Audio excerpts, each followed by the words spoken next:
resulta lang ni mga kaigsunan sa gugma ni Jesucristo.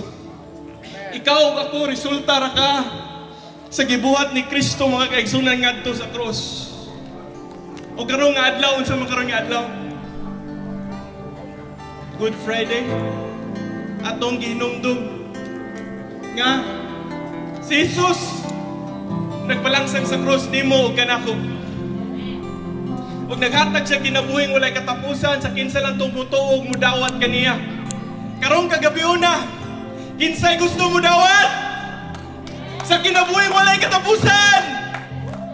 John 3:16, kabalo na mo na tanan, for God so loved the world that He gave His only begotten Son, that whosoever believes in Him will not perish but have everlasting life. Kinabuhing walay katapusan. Igsoon, sa mga bata karon na naminaw, importante ka sa Dios. Sa mga idaran karon nga naminaw, gagatuo ka nga Lord, luya naman ko. Pero ang Dios na mensahe nimo kanako. Wala siya galantaw sa imong edad. Kabalukaon sa gilantaw ni Jesus.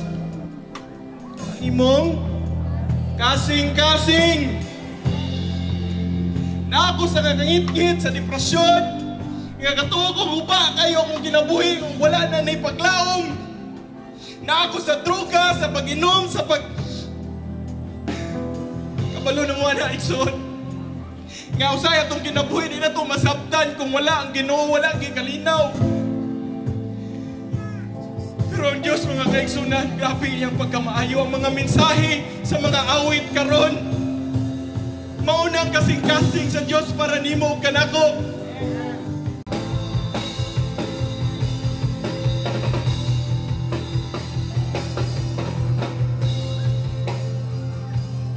Grabe ang pag-igugman sa Ginoo mga kaigsunan para nimo kanako. Dili na tumalikayan usay may emosyonal ta. Mga kauban ako dinhi mga kaigsunan sa tubangan. Nag-ampo sila para ani nga higayon. Pero gamay ra kay ni mga kaigsunan kumpara sa gibuhat ni Jesus.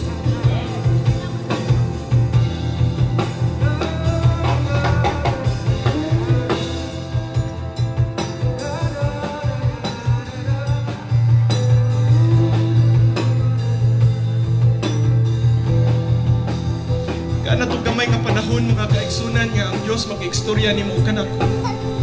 Hallelujah. Kinsay gusto o kagawasan? Kabalo ba mo mga kaigsunan? Dili lang kaluwasan sa kinabuhing walay katapusan ng ihatag ni Diyos sa Ginoo nimo, ni Jesus nimo. Kabalo ba mo ana? Dili lang nga magulang ta, mamatay ta para mahilangit ta. Pero aning kalibutan na mga kaigsunan, ang Diyos naghatag og panalangin sa iyang mga katawhan o iyang mga anak.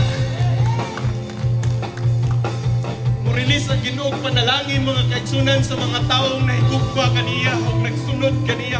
O karong kagabion na, ikaw na o ako. Andang baka na mga kaigsunan nga maguon ka ni Diyos, maguon ka ni Jesus.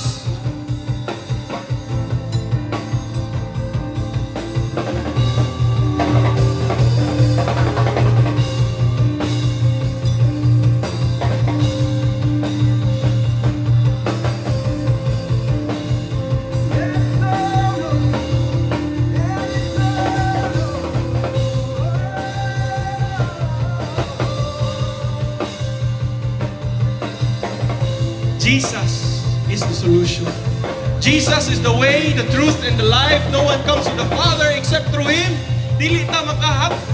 Wala tayong relasyon, samahan kung wala si Jesus. Nagpakalangsang sa krus ka naman. Asa gikaan na sala, gikan sa punuan sa kahoy. Asa gilangsang sa Ginoo? Sa krus, usa ka kahoy. Iuli niya dito, gibaryan niya dito mga kaigsunan. Ang sala na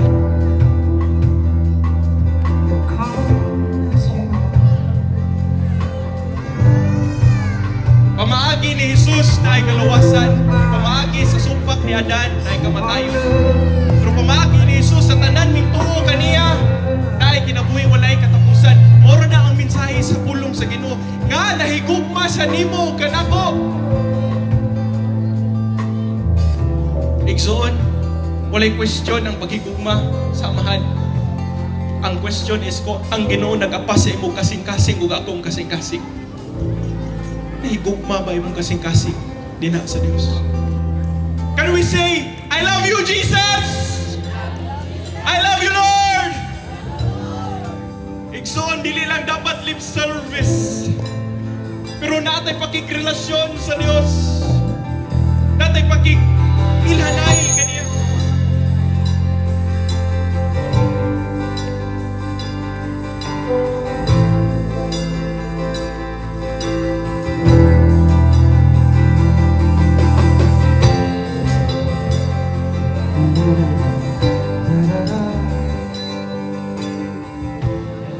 Bisag nag-awit ta, nagsimpat na sa Dios yung nga kaigsunan, walay sama sa iyang gugma. Pero ang Diyos ning lantaw si mo kasing-kasing, nak, ning anak akong gugma para nimo. Do you love me the same? Are you willing to lay your life for me as I have laid down my life for you? I leave you with this question. Are the things we're living for worth Christ dying for?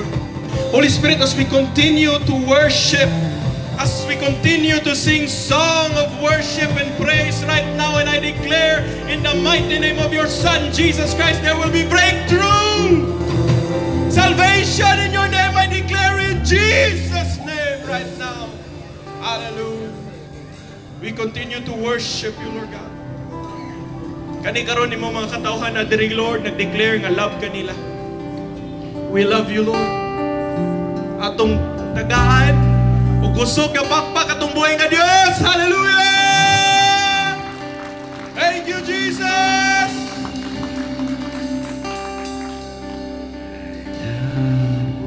You, Lord.